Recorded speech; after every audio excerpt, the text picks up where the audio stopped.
Olá, jovens! O tio está de volta e dessa vez com uma novidade. Os humilhados foram exaltados. Aplaude, aplaude de pé, Assembleia. É isso mesmo. Finalmente, este lindo canal agora tem um patrocínio à altura dessa comunidade maravilhosa que formamos. E eu estou falando da Fílmica.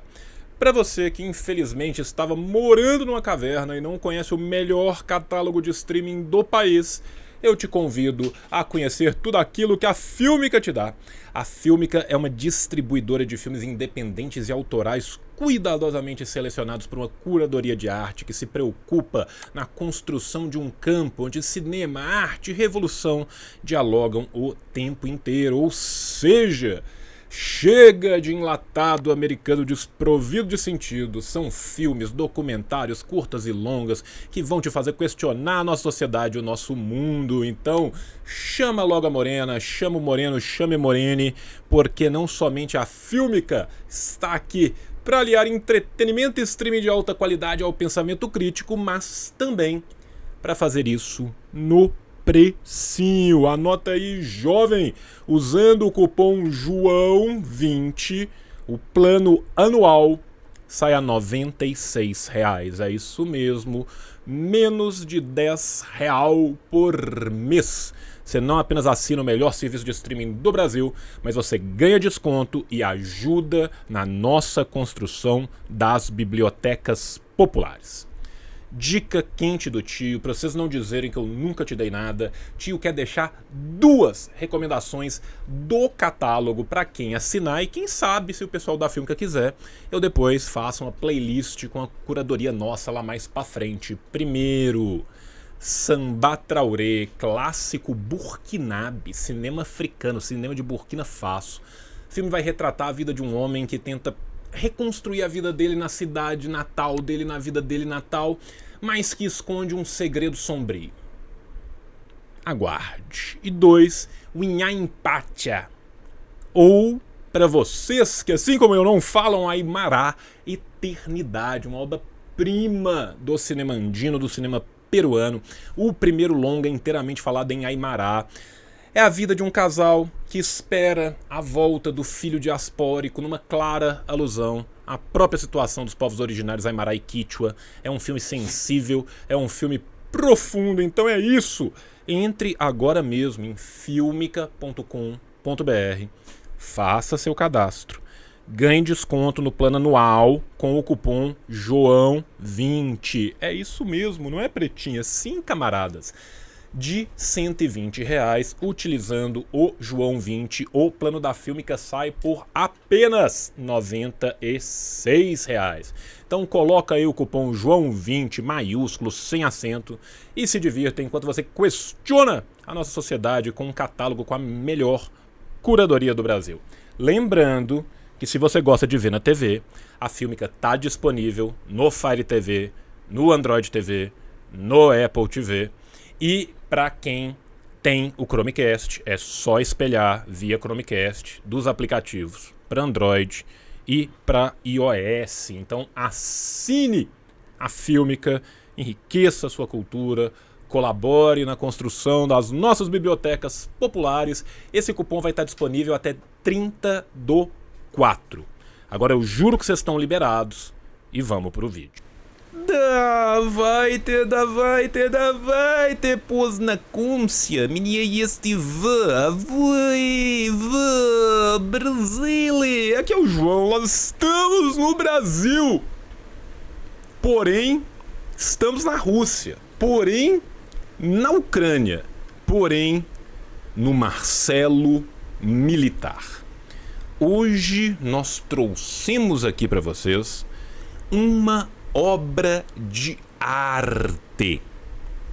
Uma obra de arte do menino hoje no Marcelo Militar. Que, bicho, é um dos canais mais geniais que eu já vi. Tá? Isso aqui é espetacular, isso aqui é uma coisa fora da curva, tá? Que é Ucrânia versus Rússia, o aniversário de 2 anos do conflito que tem 10 anos do mundo. Tá? Em quantas camadas de pós-ironia estaremos nós aqui hoje? Nem eu sei, bicho. Tá? Nem eu sei. Gente, se vocês não conhecem o Hoje no Marcelo Militar, né, eu imagino que vocês já repararam. Trata-se de uma paródia. Trata-se de você caindo no gloob-gloob noturno do galão de 20 litros do menino Marcelo, né? Hoje no Mundo Militar, para quem não conhece, né, é um canal que se diz neutro e de análises militares e que é basicamente propaganda pró-ocidental maluca, biruleibe, descolada da realidade sensível, né? Hoje no Marcelo Militar, obviamente é um xiste zombeteiro. Trata-se de mera troça, pilhaça, chalaça, pilhéria, tá? E ele tem vários vídeos maravilhosos e eu decidi deixar este aqui para fazer com vocês o aniversário de 2 anos da guerra que começou em 2014. Então, o que nós vamos ter aqui? Um show de pós-ironia, um naked cake de vacilos, né? Onde nós vamos ter aquela gostosa crítica à mídia ocidental filo-otanista. Tá? Quero agradecer ao Marcelo, né? Não sei se é o mesmo Marcelo Guerreiro, que distribuiu, né, bilhões de trilhões de polilhões, de brasilhões, de membros para esse canal, tá? Quero agradecer a todo mundo que está aqui fazendo as lives junto do tio no YouTube. Você que está vendo o corte a posteriori, tá? Você perdeu uma baita live. Essa semana você ainda consegue ver. A partir de semana que vem, não. As lives ficam abertas, mas depois os vídeos da live... foi trovão mesmo, cara. Tá chovendo pra caralho. Lembra que eu te falei que tava chovendo pra caralho? Depois dos vídeos, os vídeos da live vão ficar para os nossos membros. Então considere ser membro do tio, considere ajudar o tio na fílmica, considere essas paradas, tá? Sem mais delongas, que delonga já basta a do Putin, né? Vamos começar esta obra de arte do audiovisual brasileiro. Vocês me falam, gente, se o som tá pegando, porque o idoso às vezes tem dificuldade, tá? Raros amigos, sejam bem-vindos ao Hoje no Marcelo Militar. Eu gosto que já começa com raros amigos. Um canal de narrativas militares atuais. Hoje falaremos dos 2 anos de conflito na Ucrânia. Olha isso, cara. Os 2 anos de conflito da Ucrânia. Olha o mapa. Olha o mapa de todo o tamanho em cima da Crimeia. Né? Gente, quem quiser um vídeo bem pormenorizado de tudo, né, que levou ao estopim, né, que desencadeou os 2 anos deste conflito que vem acontecendo desde 2014, que não começa em 2014, tá? Eu recomendo para vocês os vídeos que eu fiz à época, tá? Eu fiz um vídeo logo, né, no começo das movimentações militares, no primeiro dia de movimentações. Ele tá sendo irônico, tá sim. No primeiro dia de movimentações militares eu fiz um vídeo. Tá salvo no canal. Eu também fiz um Mundo Vermelho especial com o Pitilo, que também está salvo no canal. O Pitilo depois fez outros vídeos a respeito. Então, assim, eu não vou hoje pormenorizar as causas do conflito, porque isso já foi feito em outros lugares, e senão também nós vamos passar 45 horas aqui falando, tá? Mas dando o básico do básico, eu quero que vocês pensem só numa longa cadeia que começa com o seguinte, né? Primeiro, desde a queda, né, que é uma queda provocada tanto por fatores internos quanto exteriores, da antiga União Soviética, né, começa-se uma tentativa de um processo de balcanização em diversas regiões da antiga União das Repúblicas Socialistas Soviéticas. Para quem não sabe o que é balcanização, eu já expliquei aqui algumas vezes, mas eu acho que é importante a gente explicar.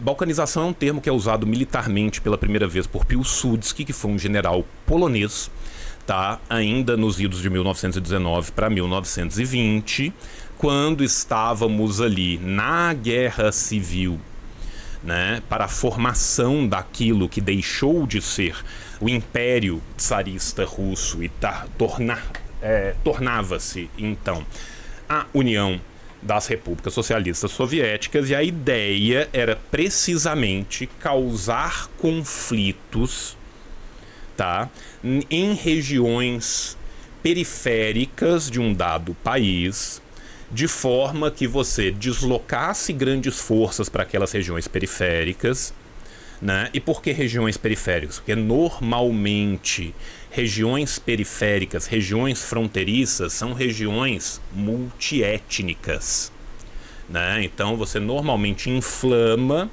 uma etnia com um chauvinismo nacionalista, com uma ideia separatista, para causar aquele conflito ali dentro, para fazer com que aquele país tenha que focar naquele lugar enquanto você ataca ele em outros cantos, ou enquanto você simplesmente o enfraquece para tentar derrubar aquele governo central. Tá bom? É isso. Essa é uma resuminho do que é balcanização. Tá? Esse processo de tentativa de balcanização, ele continua ao longo do século XX. Né? Ele não vai parar com Piłsudski, né? Nós vamos ter um momento de grande recrudescimento das relações, de esfriamento das relações no pós-guerra, né? Década de 50 bem ruim, mas na década de 50 isso ainda não vai acontecer tanto, tem uma liderança muito estável, necessidade de reconstrução da Europa e tal. Mas de 60, 70 em diante, aí sim, principalmente com a ruptura sino-soviética, os Estados Unidos começam a fazer uma política pendular para hora enfraquecer um, hora enfraquecer outro, contando com o terceiro mundismo, contando com políticas de não alinhamento, enfim. Tem tudo isso aqui. Isso é o bom, é que eu falo. Eu não vou falar sobre a porra da origem do conflito, eu volto em 1919 na Polônia, onde eu aprendo. O grande responsável por isso, né, foi o Zbigniew Brzezinski. Zbigniew Brzezinski era um analista da CIA, estudioso do Piłsudski, de origem polonesa, que vai trazer essas ideias de balcanização. Beleza. Quando a gente tem o colapso, voltam-se essas ideias de balcanização. Por quê? Porque num primeiro momento, acreditava-se, para usar um termo wallensteiniano aqui, né, que a Rússia fosse entrar nesse sistema mundo. Tá? Por quê? Porque a Rússia, quem capitaneia o golpe, o Gorba, pior ser humano da Terra, reveza com a Thatcher para ser a privada pública unissex do inferno, né? Menino Gorba era muito filo-americano, muito próximo dos interesses dos Estados Unidos. Só que a própria queda, o próprio colapso da Rússia, e aí eu vou recomendar 2 livros para vocês que quiserem entender isso em pormenores. São 2 livros de autores brasileiros, todo muito bom, tá?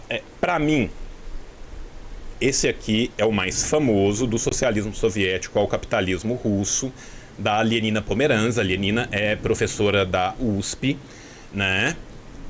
E esse, para mim, é o melhor. Ele é mais rápido, ele é mais resumido, eu acho ele melhor escrito, mais fácil de entender, do professor Sérgio Prib.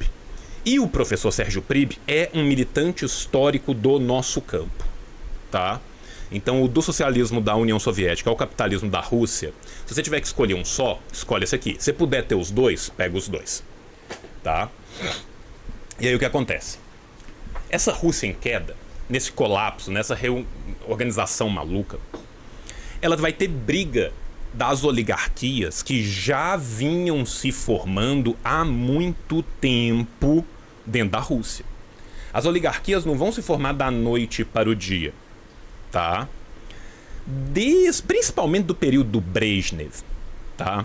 Principalmente no período do Brezhnev, a gente já começa com a formação desses grandes cartéis, porque a nomenclatura, que era a estrutura do partido, passa a ter uma importância ímpar e passa a ficar muito engessada. Você não tem mudança de quadro, você não tem renovação de quadro, sabe? Então as coisas vão ficando muito engessadas ali, e ali meio que é onde que vai começar a surgir aquilo que vão ser depois essas oligarquias, que vem, gente, basicamente da economia paralela, do tráfico, da venda paralela de bens, da venda de prebendas dentro do Estado, enfim, disso tudo aí, tá? Você tem uma ligeira melhora, né? Na verdade, assim, você tem uma grande melhora num ligeiro período, né? Por quê? Porque você tem o Andropov na sequência do Brezhnev. E o Andropov, cara, é o nosso contrafactual favorito da história da União Soviética, sabe? O Andropov, para eu explicar em termos que você, jovem, entenda com facilidade, imagina um Xi Jinping soviético, só que em vez dele viver 20 anos e fazer várias coisas, ele fez várias coisas, viveu um ano só e morreu. É isso. O Xi Jinping está muito à direita de Mao? Sim. Andropov estava muito à direita, mesmo do grupo antipartido, mesmo do grupo que rompe com o Khrushchev? Sim. Ainda assim, infinitamente superior. Ele tenta rever isso, ele tenta desmobilizar os gastos militares idiotas, ele tenta rever vários programas, mas ele morre. Morre muito rápido. Morreu ou foi morrido? Existem teorias dentro da historiografia russa que ele pode ter sido envenenado. Qual que é o problema?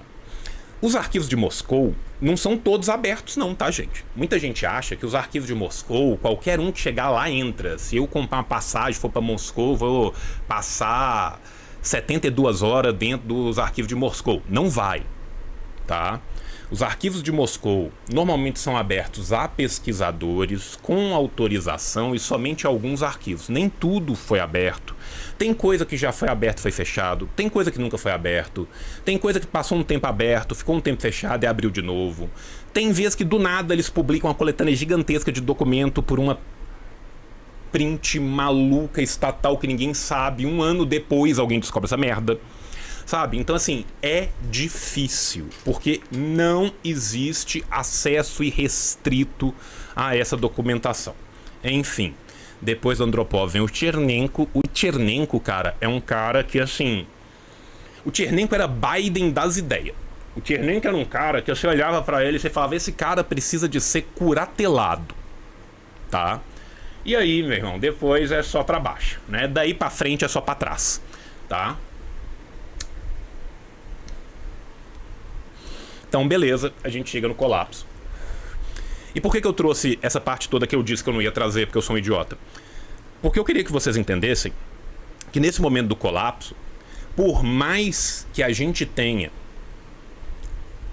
a perda do partido, do PICUS, lembrando que o povo votou para a manutenção da União Soviética, lembrando que parte dos militares pegaram em arma para essa manutenção, lembrando que parte da Duma se rebelou e recebeu tiro dos militares vagabundo, né? Teve todas essas tretas. Mas aí surgem então os grupos vencedores e eles começam a brigar. Tá? O grupo do Gorba, totalmente filo-americano, pró-ocidente. Gorbachev fazendo propaganda da Pizza Hut, gente. Não fica mais nojento e aviltante do que isso. Só que tinham outras etnias é ótimo, né? Outros grupos que eram grupos chauvinistas grão-russos. O que significa dizer? Nós vamos ter que voltar lá no czarismo, tá? Uma das grandes lutas encabeçadas pela União das Repúblicas Socialistas Soviéticas, um dos primeiros peças legislativas que foram promulgadas pelo novo Estado dos sovietes, foi o quê? a liberdade dos povos, né? Stalin era comissário dos povos, ele junto com Lenin assinam a lei da liberdade total dos povos dentro da Rússia, inclusive com o direito de secessão. Tanto que tem vários que saem, oi Finlândia, né? Então assim, isso foi a primeira vez que aconteceu na história da humanidade. A Rússia czarista, o Império Russo, era um estado multiétnico onde uma etnia mandava e o resto obedecia. Só os chamados grão-russos, os russos de verdade, com muitas aspas no verdade aqui, pelo amor de Deus, não seja chauvinista, tá? Chauvinismo é um nacionalismo que funciona como um maniqueísmo. É a sua nação contra o resto. É a sua etnia contra todas. Entende? O nacionalismo xenófobo, patriota extremo, o nacionalismo ucraniano de hoje, por exemplo, baseado em Stepan Bandeira, brutalmente chauvinista. O nacionalismo russo da tropinha do Putin, brutalmente chauvinista. Entende? Tá? Então esse grupo do Putin acaba tirando o grupo do Gorba do poder. Então a inserção da Rússia no sistema capitalista não se dá da forma que os Estados Unidos sonhou. O golpe deu certo, a manutenção do golpe não. Desde então, ano sim e ano também, a galera tenta cada vez mais cercar Moscou. Se você pega um mapa da OTAN, das bases militares da OTAN e dos países que entraram na OTAN, a primeira coisa que você vai se questionar é por que a OTAN ainda existe. A OTAN, a Organização do Tratado do Atlântico Norte, ela não servia para combater uma União Soviética num mundo bilateral? Essa União Soviética não caiu? Por que tem uma OTAN? Essa porra nem devia existir. Ainda assim existe, ainda assim se expande. Uma das negociatas que foram feitas quando da queda da União Soviética era a não expansão da OTAN. Sabe quando você negocia com seu pai? Pai, me leva na Disney. Você tem que ir no dentista. Tem como a gente ir na Disney na volta? Claro que tem. E aí você tá em Osasco e o seu dentista fica em São Bernardo. E você começa a se questionar, como que de Osasco até São Bernardo eu vou chegar na Disney? Eu acho que eu não preciso te explicar que você não vai na Disney, né? A Rússia não foi pra Disney. A OTAN cresceu, a OTAN expandiu. Então você tem uma Russinha no meio aqui, e quando você olha o mapa de cima, você tem a Rússia cercada de todos os lados. Só que a Rússia não é a Russinha, né, meu bem? A Rússia faz fronteira com a Alemanha e com o Japão. Tá? Então, o que acontece? Vão acontecendo diversos movimentos nacionalistas mais extremistas, ora num lugar, ora no outro, ora num lugar, ora no outro. A Ucrânia sempre foi muito importante para a Rússia por motivos geográficos. Né? A Ucrânia é uma porta de entrada para dentro da Europa Ocidental. A Ucrânia tem o Mar Negro, que é muito importante, né, para o comércio na região. Né? Era uma área de interesse de controle no grande jogo, quando a gente pensa no século XIX. Tá? Então tem tudo aqui isso envolvido.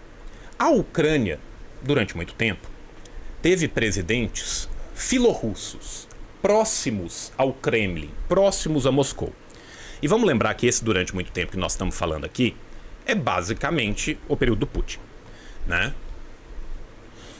Porém, se não obstante, com muita ajuda material, informacional, dinheiro, guerra de propaganda e o caralho a quatro, né?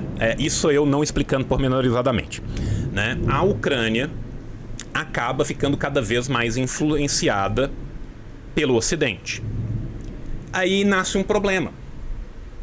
Qual foi a parte da Ucrânia que era pró-Ocidente antes? A parte nazista da Ucrânia. Quando você vai estudar esses chauvinismos, você acaba por descobrir a OUN. E aí você acaba por descobrir uma organização que participou diretamente do nazismo. Não é que o Stepan Bandeira e sua corja de gente fazedora de pogrom era antissemita só, ou era nacional chauvinista ucraniana só. Não. Nós literalmente tivemos a SS Galícia. A Galícia é a parte sul da Ucrânia, faz fronteira com a Polônia, está ali dentro, quase na Europa Ocidental. Então, para trazer de volta este sentimento de pertencimento europeu, foi necessário o quê? Revigorar esse sentimento nacionalista ucraniano, que por um acaso é nazista, tá? Aí você vai ter o Euromaidan, aí você vai ter o massacre de Odessa, e aí o suco vai começar a ferver, né? Por isso que ele está falando de um conflito que começou 10 anos atrás. Mas esse conflito começou 10 anos atrás? Não exatamente. Esse conflito, ele tem raízes históricas em longa duração. Isso sou eu não dando contexto nenhum 15 minutos depois, desculpa. A guerra que começou do nada por culpa do maldoso Putin. A bota do Sonic é ideal para você que mora em grandes centros urbanos, adicionando mais de 800 de speed, sendo muito mais fácil para fugir caso algum marginal venha te roubar. Cara, eu só quero que vocês pensem o seguinte: de um lado, você tem a minha aula de 15 minutos para tentar dar uma basezinha mínima, tá? Pra galera entender o conflito um pouco melhor. Do outro lado, o Marcelo fez aqui o que a mídia mundial faz. Eu vou até voltar antes da bota do Sonic. Eu sei que a propaganda da bota do Sonic é muito importante. Mas olha, de um lado a explicação de 15 minutos do tio. Do outro, essa é a explicação da mídia ocidental inteira. Falaremos dos 2 anos de conflito na Ucrânia, uma guerra que começou do nada por culpa do maldoso Putin. Os 2 anos de conflito na Ucrânia, uma guerra que começou do nada por conta do maldoso Putin. O que é mais fácil de vender? O que é mais fácil de vender? A bota do Sonic. A bota do Sonic se vende sozinha, tá? A bota do Sonic é ideal para você que mora em grandes centros urbanos. É verdade, eu uso 3, uma no tênis. 800 de speed, sendo muito mais fácil para fugir caso algum marginal venha te roubar. Compre já a sua e entre com o nosso cupom de desconto de 3%. Após 2 anos de vitórias da Ucrânia no conflito, vamos expor aqui os principais acontecimentos desde o início.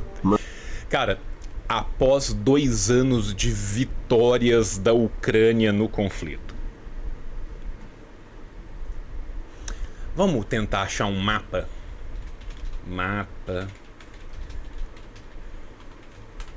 Tá.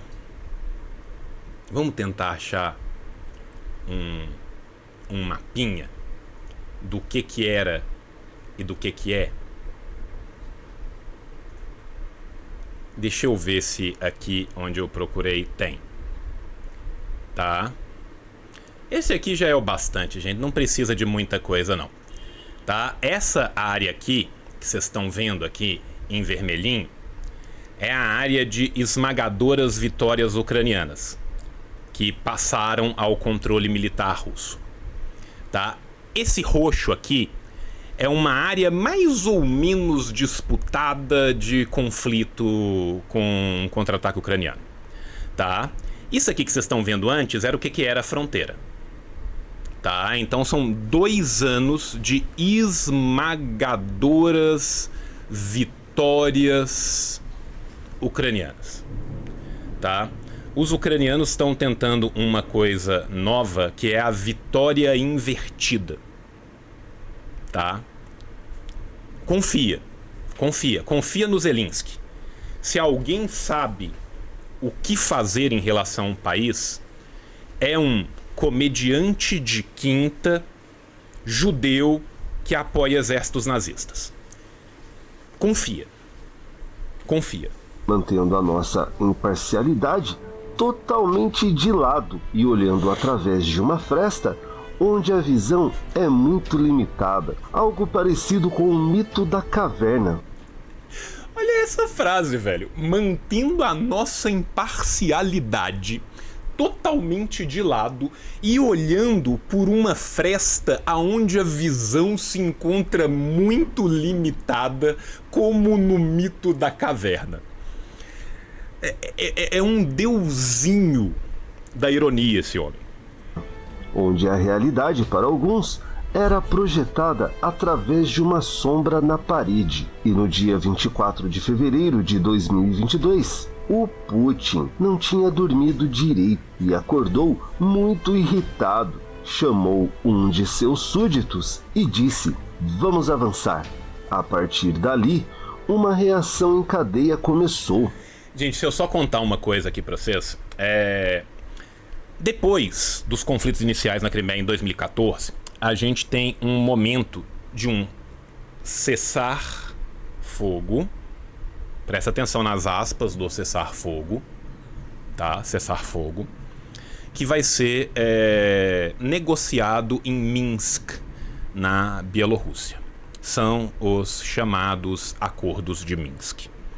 Tá? Os Acordos de Minsk previam, né, que haveria um cessar-fogo, que haveria reconstrução naquelas áreas, que haveria entrada de ajuda humanitária, né?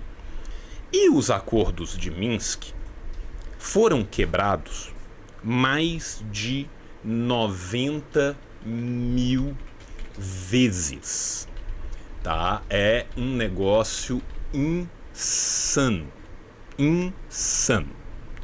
tá? Os Acordos de Minsk foram descumpridos até falar chega, na esmagadora maioria das vezes pelo lado ucraniano. A Rússia não tinha interesse nessa guerra. A Rússia evitou essa guerra durante muito tempo. E a Rússia evitou essa guerra durante muito tempo porque o Putin é o novo Gandhi, porque o Putin é a nova Madre Teresa de Calcutá, e um dia orando com o patriarca ortodoxo, ele resolveu que ele queria buscar a paz entre os homens? Lógico que não. Lógico que não. O Putin é um oligarca de oligarcas. Qual que era o problema para o Putin? O Putin sabia que uma solução mediada seria menos dispendiosa e seria mais segura para a transição econômica que a Rússia já vinha fazendo. Né? Considerando que a Madre Teresa era uma desgraçada, sim, concordo. Né? Considerando também que o pacifismo do Gandhi não vale o que cheira e prejudicou em 200 anos a luta da Índia por uma liberdade real, também concordamos. Mas vocês entenderam o que eu quis dizer ali, tá? Vamos ficar no que eu quis dizer e não no que eu falei, tá? Aí vamos lá. O que acontece? A Rússia do Putin, ela não é uma nação imperialista assim como são outras nações imperialistas. Não tem como a gente analisar a economia russa e colocar a economia russa e as práticas das empresas russas internacionalmente e a injeção, a ingerência do próprio Estado russo fora de suas fronteiras mais próximas e comparar isso com uma França, com uma Inglaterra, mesmo com uma Austrália na Oceania, quanto menos com os Estados Unidos. É incomparável. Primeiro, porque a produção russa, ela é, na sua maioria das vezes, voltada nacionalmente. Quando ela é internacionalizada em poucas cadeias produtivas que normalmente são interligadas, tá, com alguns dos países que eram países fronteiriços da antiga União Soviética, principalmente na Ásia Central.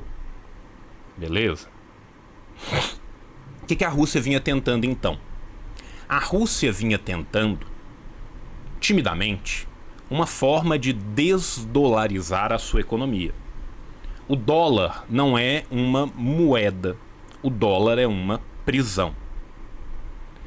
Os países não são usuários de dólar, eles são reféns do dólar. Tá? A Rússia, assim como a Turquia, vinha tentando desdolarizar a sua moeda, tentando voltar à paridade pré-Bretton Woods, ou seja, voltar ao padrão ouro. O que é o padrão ouro? X da sua moeda valem Y gramas de ouro. Entendeu? Isso é padrão ouro. Explicar da forma mais burra aqui. Tá? Não vou entrar nos detalhes depois, mas a ideia é que isso seja uma moeda com lastro e não uma moeda fiduciária. Fidus vem de fé. Tá? O dólar é baseado em confias. Mas isso aí vale, isso aí, confia. Deixa comigo, toca pro pai. Essa é a base do dólar. Tá?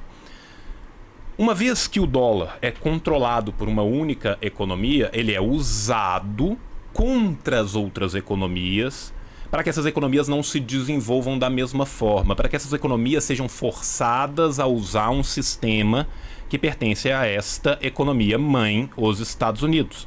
Sabe a Taylor Swift? Sabe o sobrenome Swift? Você já viu que no banco tem um sistema que chama Swift de trocas internacionais? Não é à toa que Dona Taylor é bilionária, tá? Só contar um segredaço aí pra vocês. Mas vamos voltar nisso aqui. Então você tem uma Rússia que tá voltando desde o final da década de 90 a desenvolver militarmente, porque eles já pressupunham que este conflito viria, uma vez que o grupo que tinha ganhado ali não era o grupo filo-ocidental. Você tem uma Rússia que pelo menos há 15 anos, ou seja, do começo dos anos 2000, vinha cada vez mais comprando reservas de ouro e já era possuidora de uma enorme reserva de ouro. Só que o custo em vidas, o custo político, o custo de transicionar diversas cadeias produtivas era alto demais, era algo que eles não queriam fazer a não ser em última instância. Já os Estados Unidos é arauto da guerra. Os Estados Unidos vêm conduzindo e forçando, tá, todos os rolês de guerra no mundo desde a Segunda Guerra Mundial. Para os Estados Unidos, era muito importante essa guerra por vários motivos. Primeiro, se os Estados Unidos conseguem acabar com o fornecimento de petróleo e gás natural da Rússia para a Europa, ele deixa a Europa refém dele e de quem ele mandar vender ou comprar. Entende? Pensando que todas essas outras pessoas vão estar inseridas no sistema do dólar. A Rússia vinha desenvolvendo parcerias, como por exemplo com a Alemanha, Nord Stream 1, Nord Stream 2, para essa distribuição. Ao mesmo tempo, é ruim para a Europa, porque a Europa passa frio, porque o gás fica caro, porque o custo de vida sobe, porque as pessoas ficam desempregadas. É só você olhar o que acontece hoje em dia, e principalmente nesses 2 últimos anos de guerra, com os preços, com a escalada de preço em Portugal, na Espanha, na Alemanha, na França. A Europa se fudeu. Tá? A Rússia tentou não chegar nisso, por quê? Porque essa era uma balança muito interessante para ela, de vendas, que ela precisava, e porque toda essa substituição de cadeias de produção ia ser muito custosa. Mas não deu.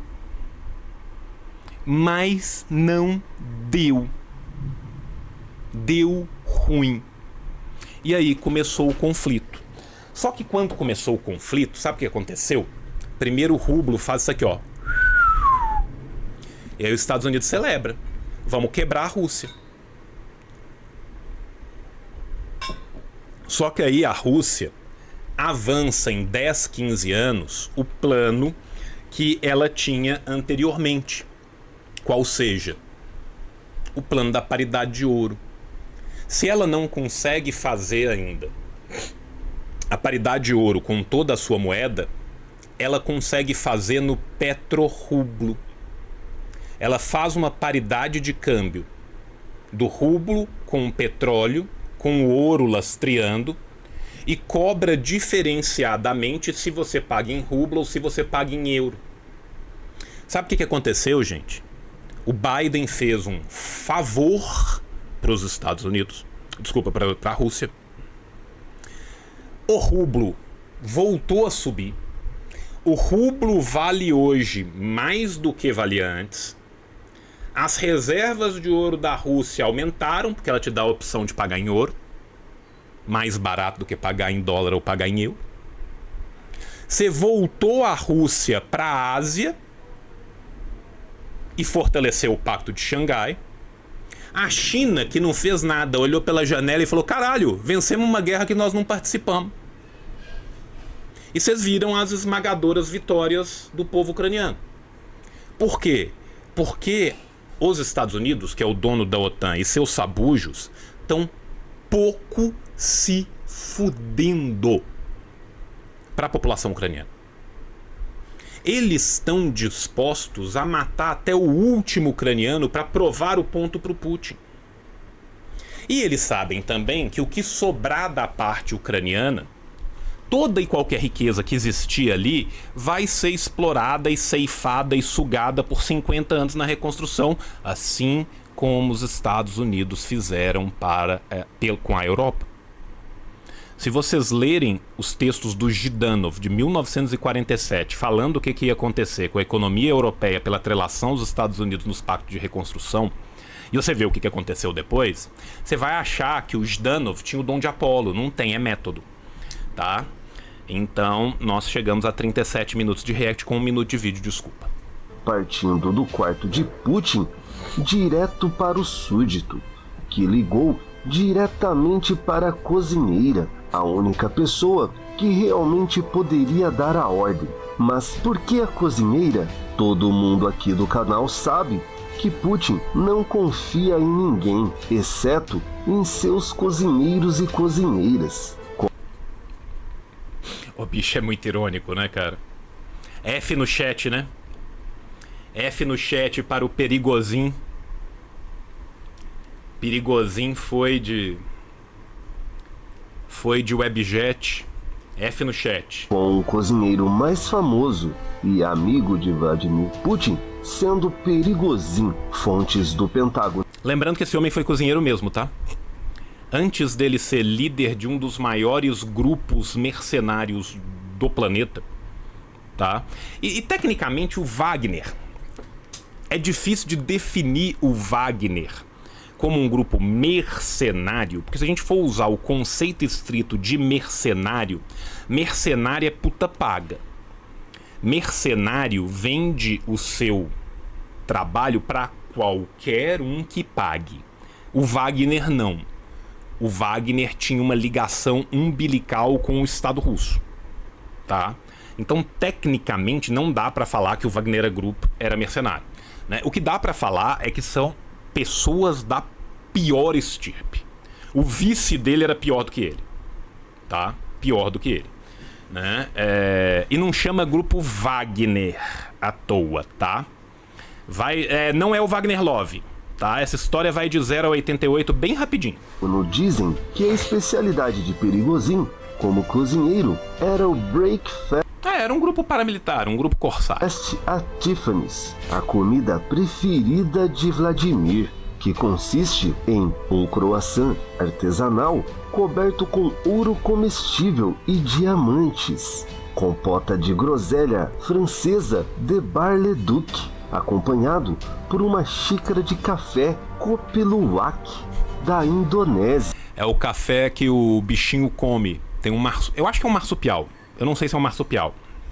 Eu tô supondo que é um marsupial, tá? Que come esse café, caga esse café, a galera limpa. Aqui em Minas tem o jaú, que é um pássaro preto gigante, que também come o café, também caga o café e a galera paga caro por bosta de jaú. Tudo isso com um cálice de licor de framboesa preta Chambord. É isso, sabe? Assim, gente, a gente tem que mostrar que o Putin é o quê? É uma versão atual de Gengis Khan. Esse é o orientalismo purinho. A mídia é brutalmente... Eu falei Jacu, gente. O que eu falei? Eu não falei Jacu, não? A mídia ocidental, ela é brutalmente orientalista, tá? Então ela precisa de exotizar. O Putin, ele não é simplesmente um ditador. Ele é um ditador maligno, brutalmente sexualizado, com hábitos loucos. Você entende? É isso.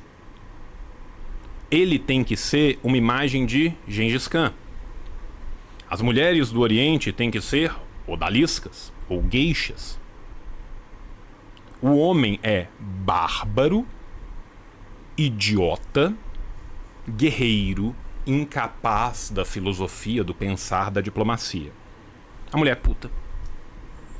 Resumindo o Said aí pra vocês. Servido em uma... Mas leiam, tá? O Orientalismo do Said, que é um bom livro. A garrafa avaliada em mais de 2 milhões de dólares, cravejada de ouro, diamantes e pérolas. Eu preciso de saber, existe um velho barreiro Platinum cravejado real oficial, cara? E para finalizar, um coquetel feito com champanhe Perrier Jouet Belle Époque, considerado o mais caro do mundo, quando perigoso. O bom é que o vídeo vai ter 3 minutos do café da manhã do Putin, 1 minuto de informação. Cara, a crítica dele é perfeita, cara. Perfeita, cara. Sim, foi obliterado. Junto com ele, a famosa receita foi perdida, com Vladimir ficando muito puto. E às 5h45 da manhã, a cozinheira de Putin... Cara, eu posso dar meu pitaco aqui sobre o rolê do Prigojin, né? Ali tem mão de outro grupo, tá? Ali tem mão de outro grupamento. É igual a explosão do Nord Stream 2. Não é o estilo que o Putin faz as coisas. O Putin faz as coisas de um jeito muito padrão. Sabe, assim, o envenenamento é quase que a canção do povo eslavo. Sabe? É muito bizarro num momento em que o Wagner Group está sendo importantíssimo para enfraquecer o antigo Império Francês e aumentar as relações da Rússia com a CDAO. Desculpa, com os países que estavam saindo da CDAO. Sabe? Uma explosão espalhafatosa para chamar atenção no mundo inteiro. Tem um povo que gosta disso. Tem um povo que derruba muito avião, né, CIA? Quantos aviões de presidente africano, de presidente asiático caiu, não é mesmo, dona CIA? Então, assim, sabe? Isso está muito mais próximo do MI6, da Legião Étrangère, de Dona CIA, do que isso tá de um modus operandi ali, sabe? Então, assim, não é difícil de engolir essa aí, sabe? É muito difícil de engolir. Que vamos chamar aqui de Dona Neiva, deu a ordem para que o FSB, a antiga KGB, que lembra até KLB... Lembrando que o Putin, né, foi quadro, né, da antiga KGB ainda durante o período da União Soviética. Ele tem a carteirinha, tem entrevistas dele. Quando o Putin quer flertar com os comunistas da Rússia, ele dá um jeito de levar dentro do bolso a carteirinha dele, da KGB e do partido. E aí a pessoa, obviamente, faz uma pergunta que não foi combinada antes. Tem que ficar muito claro isso, que isso não foi combinado antes. E aí, por um acaso, naquele terno, tinha a carteira dele do partido. E ele tira a carteira do partido e fala: eu ainda tenho a minha carteira do partido, a minha defesa é pelo povo russo, blá blá blá, blá blá blá, blá blá blá. Só que não é que se o Putin pudesse, ele apoiava a volta do Tsar. Se o Putin pudesse, seria ele o Tsar. Tá? Por quê? Porque o grupo do Putin é um grupo brutalmente conservador, chauvinista, ligado ao que há mais conservador dentro da igreja ortodoxa russa. tá? Vamos lembrar que muitos dos regimentos militares da Rússia voltaram a usar insígnias da época do Tsar. Iniciaram o processo daquilo que ficaria conhecido como Operação Especial Militar. Mas o que poucos sabem é que em 2014, o presidente da Ucrânia era o Vitinho, amigo de infância de Vladimir, que foi deposto após uma série de manifestações de pessoas democráticas. O Euromaidan, né, que é basicamente uma guerra híbrida, que é basicamente uma revolução colorida, tá? Muitas e muitas e muitas similitudes entre o Euromaidan, entre a Primavera Árabe, entre os movimentos que tiraram a Dilma no Brasil, não são coincidências, tá? Aqui, meu irmão, eu concordo com o Andrew Coríbico de cima embaixo, tá? Isso aqui foi tentado em vários lugares. Sabe qual que é o primeiro lugar que eles tentaram essa pataquada que deu errado? Praça da Paz Celestial. E sem viés com... E depois tentaram de novo, né? E continuaram tentando em Hong Kong. E vira e mexe aparece alguma coisa em Taiwan. E vira e mexe aparece alguma coisa em Macau. E vira e mexe aparece alguma coisa em Xinjiang. E aí a gente teve o Cazaquistão. Aí a gente tem o conflito de guerra da fronteira do Uzbequistão com o Tajiquistão. A ortoépia do Marcelo é muito baseada em outros canais que falam de ciência militar, por um viés completamente atlantista. Quando se fala de forma pausada, com uma ortoépia modificada do português comum, se parece ser muito inteligente. Os russos, que vieram de onde ninguém sabe, mas os russos tiveram a coragem de insinuar que foram os Estados Unidos, o país mais poderoso do mundo, que incitou as manifestações, o que levou aos Estados Unidos a realizar uma investigação para saber a verdade. É isso. É literalmente isso. Após uma investigação séria e totalmente isenta dos Estados Unidos, contra os Estados Unidos descobriu que ele não fez nada. Ficou comprovado que os Estados Unidos não tinha nenhum envolvimento com o que tinha acontecido. Com essa investigação, comprovando que todos já sabiam que os Estados Unidos é o país mais poderoso do mundo, de todo o mundo. E no dia 24 de fevereiro de 2024, acordamos estupefatos pelo fato dos russos não terem feito nenhum ataque, no dia que completariam 2 anos da invasão de Putin, aquele malvado. E através de uma informação vazada dos russos, ficamos sabendo que Putin não realizou nenhum ataque naquele dia, porque se tratava do dia da luta do...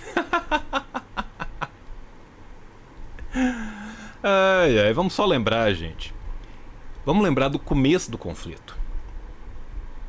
Qual que foi uma das primeiras coisas que eles acharam na Ucrânia? 13 laboratórios diferentes que mexiam com armas biológicas, né? Mas isso não é regulamentado, João. Isso não tem que ser um laboratório de nível 4 e blá blá blá blá blá blá blá. Olha, tinha, né? Olha que loucura, né? E eu não preciso contar pra vocês aqui, gente, o tanto que bandeirista é nazista, o tanto que Azov é nazista, o tanto que todos os outros grupamentos que estão ligados ali naquela galera é abertamente nazista. Sabe por que eu não preciso te contar pra você? Porque qualquer foto do conflito, pega o primeiro ano do conflito, que eles tiravam foto demais, depois ficou feio, tá? Depois ficou feio. No primeiro ano do conflito, toda foto tinha um símbolo nazista. Você já viu coincidência louca? E quando o símbolo não tava na roupa, tava tatuado na galera, né? Tatuado. Olha que loucura. Talvez essa suástica gigante no peito do cara nos conte alguma coisa. O século do Popó e do Bambam e não quis, de forma alguma, desviar as atenções do maior evento do mundo. E no decorrer do conflito de 2 anos, a Rússia ficou sem munição mais de 100 vezes. Gente, a galera tava falando que os russos estavam usando geladeiras para refazer arma. Eu quero que você pense aqui comigo. O país que na primeira semana derreteu a aeronáutica ucraniana no chão com pulso eletromagnético tem que pegar geladeira para fazer bala.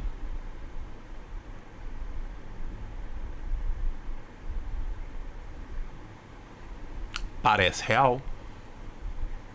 Parece real, né? Me parece muito real. Um país que os Estados Unidos liberou um relatório, desclassificou um relatório falando que ele tem capacidade de enviar pulso eletromagnético contra os Estados Unidos a partir de bombas instaladas em satélites.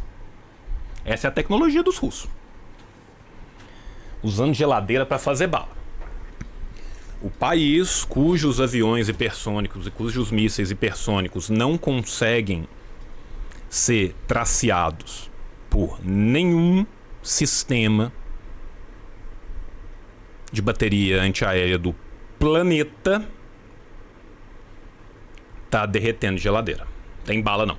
E tiveram que lutar com paz e sem meias com os ucranianos, usando essas desvantagens russas para fazer a famosa contraofensiva ucraniana, que foi divulgada durante 1 ano nas principais plataformas.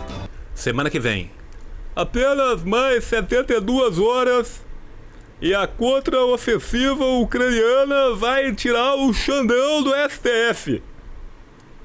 Tá ok? Como Facebook, Twitter, Orkut e até no ICQ. Todos nós aqui do canal sabemos que... Olha lá o mapinha. Tomou onde quis. Tomou onde quis. Não foi além porque não quis e não fez uma guerra de razia. Porque esses territórios, Luhansk, Donetsk, Melitopol, Crimeia, Zaporígia, Gerson, são de populações russas. São povos que vão conviver ali o resto da vida. Então assim, tomou onde quis, com baixas muito pequenas, reestruturou a economia, desdolarizou. Derrotaça, né? Conseguiu mudar diversas cadeias produtivas. Hoje em dia a Rússia é autossuficiente em praticamente tudo. Surpreso tá os Estados Unidos, que não estuda geopolítica. E a tão famosa contraofensiva foi um sucesso e os ucranianos saíram ganhando, mesmo perdendo, usando a famosa tática recuando para frente, fazendo com que os russos avançassem para trás, fazendo os russos desperdiçarem muitas munições nesse processo. Recuando para frente enquanto os russos avançavam para trás. Meu Deus, cara. Outro acontecimento game changer foi o ataque das cabras, onde o exército russo foi surpreendido novamente por cabras da 41ª Cavalaria de Cabras Sapadoras. Nesse dia, 40 militares russos estavam em uma roda de capoeira e a cabra entrou na roda e acionou o dispositivo explosivo, obliterando mais de 400 russos em poucos minutos. Gente, ele tá sendo muito irônico aqui, e aí ele tá usando o termo capoeira que eu acho que não é à toa. Vocês lembram, gente? Vocês lembram do gênio brasileiro, dos filofachos do Brasil, dos amantes de facho que foram ajudar o exército ucraniano e aí postaram no Instagram com geolocalização, e aí a Rússia mandou um míssil na geolocalização e aí morreram centenas de pessoas de vários países que estavam lá para ajudar os ucranianos. Vocês lembram desse grande momento de Darwin? Tá? Os caras vão para uma guerra postar foto com geolocalização no Instagram. Estamos aqui na base secreta dos facho moreno do mundo inteiro. Ah, é? E onde que ela fica? Se eu quisesse mandar uma flor, que com certeza não é uma bomba, ela ficaria onde? Só olhar a geolocalização, chefe. Acontece, é raro, mas acontece muito. E não importa quem está ganhando o conflito. O que importa é que Putin está doente. E os russos não têm mais munição e condições de fazer apenas mais uma salva de mísseis. Meu Deus, e cara. devido às sanções, É isso, os é o wishful russos thinking. não têm combustível e os F-16 estão chegando. Só mais 72 horas e meia. E assim, gente, vamos lembrar que agora Dona Europa está cometendo um grande erro, tá? Já começou a morrer soldado europeu, soldado dos países da OTAN lá dentro da Ucrânia. É um erro gigantesco, tá? É um erro gigantesco que está sendo cometido, né? E a França está tentando blefar porque a França está desesperada. A França está desesperada porque ela está perdendo as suas colônias. A ideia de que a França abandonou suas colônias é uma ideia muito bonita para ensinar em aulinha de história para liberal ficar feliz. Aí lá você vai aprender que na década de 80 a França abriu mão de suas últimas colônias na Oceania e não é mais um império. Mentira. Mentira. Meu irmão, leia Kwame Nkrumah, tá? Você vai lá, você pega o livro do Kwame Nkrumah e você fala assim, porra, João, mas o que eu leio do Kwame Nkrumah? Você lê isso aqui, ó. Calma aí. Não sei se vai dar pra ler não, porque... agora dá. Neocolonialismo, último estágio do imperialismo, tá? Menino Kwame Nkrumah não sente frio, uma vez que está coberto de razão. A França continuou colonizando, neocolonizando os países por meio do franco CFA. Vocês entendem isso? Imagina o Niger, que acende uma lâmpada em cada 3 na França com o seu urânio e que não tem 19% da população com energia elétrica. Isso é França, tá? Então, a França está ficando desesperada porque a economia da França continua baseada em colonialismo e exploração. E ela não vai tancar essa mudança. Então, o que ela faz? Ela olha para o papaizinho dela, États-Unis, e fala, aidez-moi. Então, meu irmão, se a Europa resolver isso, vamos lembrar que a gente está com a liderança mais fraca da Alemanha de todos os tempos, desde o Konrad Adenauer também, né? Numa Europa que cresce cada vez menos, numa Europa com problemas estruturais de desemprego violentíssimos, numa Europa envelhecida e que jogou todas as suas fichas no cavalo que perdeu. O que eles vão fazer? Se retirar ou dobrar a aposta? Às vezes, o cara tenta dobrar a aposta.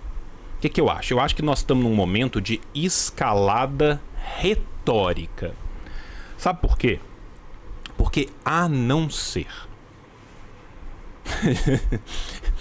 O eu nunca te pedi nada em francês me quebrou ali. Porque a não ser, né? A não ser que os Estados Unidos banque e fala, vai que a torneirinha do dinheiro tá aberta. Vai não, tá? Então eu acho que isso vai parar na escalada retórica e em breve nós vamos ver o Zelensky sendo abandonado ao Deus dará. Com tudo isso, tirando o sono até mesmo da esposa de Putin, deixando Vladimir muito mais sem sono e deprimido. E se você não está inscrito no canal, inscreva-se já. Por e conheça favor. a nossa loja, onde você pode encontrar aquele presente legal. Boneco de ação dos Navy Seals. Você aperta e ele faz ui, ui, ui. Camisetas Outsider. Saia de qualquer lugar sem ser percebido. Caralho, Canetas blindadas do presidente dos Estados Unidos. Mano, o Marcelo é muito louco, cara.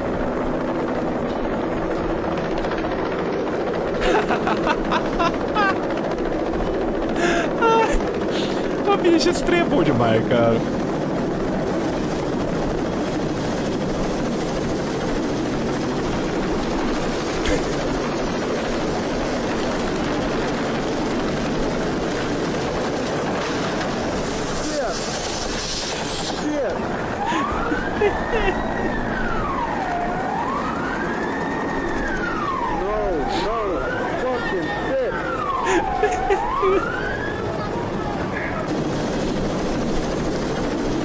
Fica tranquilo, galera.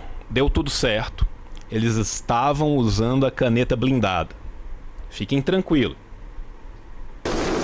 Deu tudo certo. Caneta protegeu todo mundo aí. Principalmente quem tava do lado onde a hélice veio rodando. Esses aí, cara, bate direto na blindagem da caneta. Tá? É 2 bilhões de dólares no mar porque o cara estacionou errado na quina.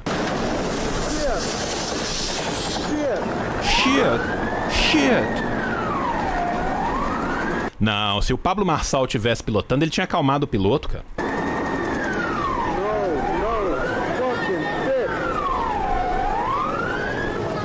Gente, obrigado por terem estado com o tio aqui nessa obra de arte.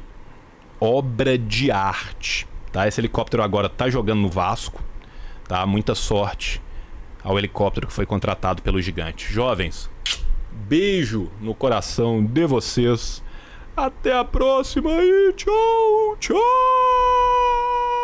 O capitalismo falhou, falha e falhará em cada uma das sociedades aonde